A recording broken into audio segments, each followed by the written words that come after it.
البدع والأهواء، أهل البدع العقائدية وأهل البدع السياسية.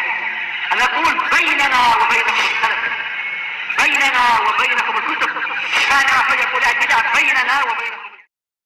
Bismillahirrahmanirrahim. Baik, yang terakhir kita baca adalah apa?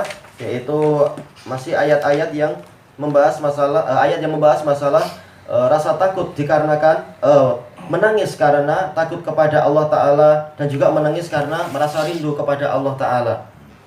Baik. Ayat yang terakhir kita dapatkan kemarin, bahkan memang ayat pertama di bab ini, wa yakhruna lil adqani yabkun wa yaziduhum khusyu'a. Mereka tersungkur sujud. Walaupun apa lafaz adqan tidak perlu diterjemah di dalam konteks ayat ini. Dalam keadaan mereka menangis, dan turunnya ayat Al-Qur'an tadi itu menambahi mereka khusyu'an. Khusyu'an di sini sebagaimana dijelaskan oleh para mufassirun, sebagaimana dijelaskan oleh Imam Asy-Syaukani, mencakup dua perkara, yaitu apa? Lembutnya hati, dan yang kedua adalah yaitu basahnya mata. Jadi hatinya semakin lunak, matanya juga semakin apa? Mudah untuk berlinang. Tayyib. Ini kekhusyuan. Kemudian kita masuk kepada lambang ini menunjukkan apa? Disunahkan untuk sujud tilawah di situ. Tayyib. Dan ini mendatangkan apa? Mendatangkan rahmat dan surga, jannah. Tayyib. Wa qala ta'ala, Allah Ta'ala berfirman, afamin hadzal hadisi ta'jabun. Maka apakah kalian itu merasa heran dengan sebab ucapan ini? Wa tadhakuna wa la tabkun. Kalian tertawa dan kalian tidak menangis. Hamzahnya di sini adalah apa itu? Istifhamut taubih dan al-inkar, sebagaimana dijelaskan oleh apa? Imam Al-Baghawi. Jadi bukan Allah Ta'ala bertanya untuk dikasih jawaban, tetapi ini adalah pertanyaan, kata Imam Al-Baghawi, yaitu taubih, hardikan kepada orang-orang yang mengingkari ayat-ayat Allah dan kebenarannya. Dan juga apa? Dijelaskan oleh Imam Ibnu Katsir, soalnya di sini adalah soal ingkari, yaitu harusnya ketika ayat-ayat datang mereka tersungkur sujud, mereka semakin bertambah iman, seperti yang dilakukan oleh apa? Najasyi, seperti keumuman kaum mukminin. Sementara orang-orang kufar yang memang menjadi sebab turunnya surat An-Najm ini dari awal sampai akhir, mereka banyak mengingkari kebenaran, mengingkari ayat dan seterusnya. Maka dihardik oleh Allah Ta'ala, maka apakah kalian merasa heran dengan ayat-ayat kami ini? Al-hadis di sini adalah apa? Al-Qur'an. Karena apa? Fa inna khairal hadis kitabullah. Sebaik-baik ucapan adalah kitabullah. Sebagaimana firman Allah Ta'ala, Fabi ayyi hadisin ba'dallahi wa ayatihi yu'minun. Maka dengan ucapan apalagi mereka beriman setelah mereka itu mengingkari Allah dan ayat-ayatnya. Hadis di sini adalah apa? Al-Qur'an. Apakah kalian itu merasa heran terhadap berita-berita Al-Qur'an ini? Ta'jabun, sebagaimana dijelaskan oleh Al-Qurtubi, yaitu apa? Ta'jabun sebagai bentuk apa? Takdziban. Merasa heran, yaitu apa? Merasa heran dalam bentuk mendustakan. Bagaimana kita yang selama ini lemah, lalu tahu-tahu dijanjikan kita akan menjadi penguasa dunia? Ini mustahil. Juga masalah Isra dan Mi'raj, ini mustahil. Demikian pula masalah dihidupkannya orang yang mati setelah hancur luluhnya tulang-tulang itu, tulang belulang itu, ini mustahil. Mereka merasa heran dengan berita-berita Al-Qur'an. Tayyib. Padahal apa? Allah Ta'ala bersumpah, wala ta'lamunna naba'ahu ba'dahin. Pasti kalian akan tahu kebenaran berita-berita ini setelah suatu selang waktu. Semakin bertambah waktu, semakin apa? Ayat-ayat Al-Qur'an itu membuktikan kebenarannya. Yang dulu tidak diketahui, sekarang diketahui. Yang dulu diingkari, sekarang apa? Mau tidak mau harus diakui, dan seterusnya. Ayat-ayat Al-Qur'an apa itu? Mukjizatnya tidak pernah lekang dan tidak pernah apa? Tidak pernah lenyap.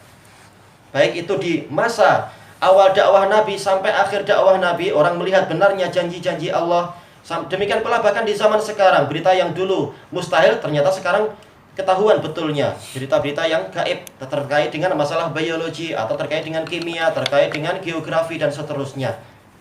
Baik. Kenapa? Karena Allah Ta'ala berfirman, likulli naba'in mustaqor wa sawfa ta'lamun. Setiap berita itu ada tempat realisasinya dan kalian akan tahu itu. Ini janji Allah. Tayyib.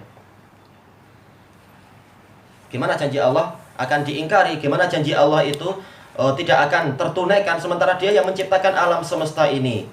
Tayyib. Nahnu khalaqnakum falaula tusaddiqun. Kami yang menciptakan kalian. Kenapa kalian nggak percaya kepada berita kami? Harusnya percaya.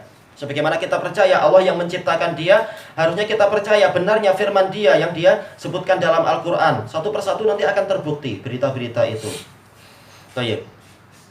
Maka ketika berita itu satu persatu datang buktinya, maka tidak ada yang tersisa kecuali harusnya orang itu tunduk beriman. Manakala masih saja orang-orang kafir itu merasa heran dan mengingkari, maka mereka dihardik oleh Allah Ta'ala.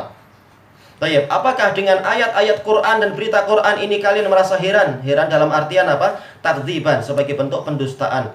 Bahkan walaupun bukti itu belum ada, harusnya bukti yang pertama muncul itu pun harus harus mereka akui dan mengharuskan bagi mereka untuk beriman. Yaitu bagaimana mungkin muncul kalimat-kalimat itu dari Muhammad SAW, padahal beliau belum pernah belajar tentang bagaimana menulis, bagaimana membaca, bagaimana menyusun bahasa yang bagus. Lalu bagaimana muncul kalimat-kalimat seperti ini yang seluruh pujangga Arab pun tidak mampu. Harusnya ini aja sudah sebagai bukti bahwasanya ini bukan dari buatan manusia, tapi dari pencipta manusia. Dan seterusnya, bukti banyak sekali. Sebelum realisasi dari ayat-ayat tadi itu ada, bukti itu sudah banyak sekali. Tidak ada alasan untuk merasa heran. Tapi yang ada adalah harusnya tunduk dan beriman. Makanya yang tidak demikian mereka dihardik. Wa tadhakuna wa la tabkun. Dan kalian tertawa. Apakah haram untuk tertawa? Bukan itu. Tapi tabkun maksudnya di sini adalah sebagaimana dijelaskan oleh Al-Qurtubi, yaitu istihzaan. Al-Qurtubi juga Asy-Syaukani, demikian pula Imam Ibnu Katsir, yaitu kalian tertawa sambil mengejek. Seperti yang diberitakan oleh Rasulullah SAW masalah hari kiamat, seperti yang diberitakan oleh Rasulullah SAW tentang yang di Sahih Bukhari itu tentang Isra dan Mi'raj.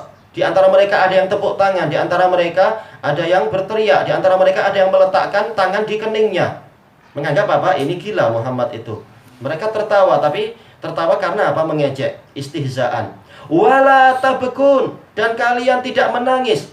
Apa makna yang diinginkan dari menangis di sini? Yaitu tabkuna, itu khaufan min iqabih, yaitu kalian menangis karena takut kepada hukuman Allah. Sebagaimana dijelaskan oleh Asy-Syaukani dan juga oleh Al-Baghawi, yaitu menangis karena tahu ancaman Allah ini betul-betul telah mengancam. Ancaman Allah itu sudah banyak realisasinya. Kenapa? Mereka telah tahu kisah-kisah tentang berita-berita di berbagai negeri, tentang kaum Nuh, tentang kaum Ad, tentang kaum Samud, tentang kaum Madian, dan juga kisah Fir'aun yang ditenggelamkan dan seterusnya. Kisah-kisah itu Allah abadikan dari berita dari mulut ke mulut dan juga dari kitab ke kitab dan seterusnya. Juga para rasul yang membawa berita-berita. Sementara orang-orang Arab mereka bukan orang yang statis di negerinya. Mereka pergi syitaan wa soifan, fi syita'i wa soif. Pada waktu musim dingin dan di waktu musim panas. Mereka pergi ke Syam dan juga pergi ke Yaman. Mereka tahu kisah-kisah orang-orang yang mendustakan para nabi di Syam. Mereka juga tahu kisah-kisah orang yang mendustakan Nabi Hud yang di Mahroh dan seterusnya. Dan juga mereka tahu bagaimana kesudahan dari kaum yang sangat kaya raya yang di Sabak, yang di Ma'rib. Bagaimana kisah itu. Maka harusnya mereka mengambil pelajaran dan menangis. Jejak-jejak masih ada. Demikian pula puing-puing itu masih tersisa. Harusnya mereka menangis melihat apa yang dialami oleh kaum-kaum yang pendurhaka dan durjana itu. Baik. Jadi takdirnya itu. Tadhakuna istihzaan wa tabkuna khasyatan. Kalian tertawa dalam keadaan mengejek dan kalian tidak mau menangis dalam keadaan takut akan azab-azab Allah. Dan ini yang diinginkan oleh Imam An-Nawawi, akhir dari ayat wala tabkun. Baik. Ilahuna wallahu a'lam.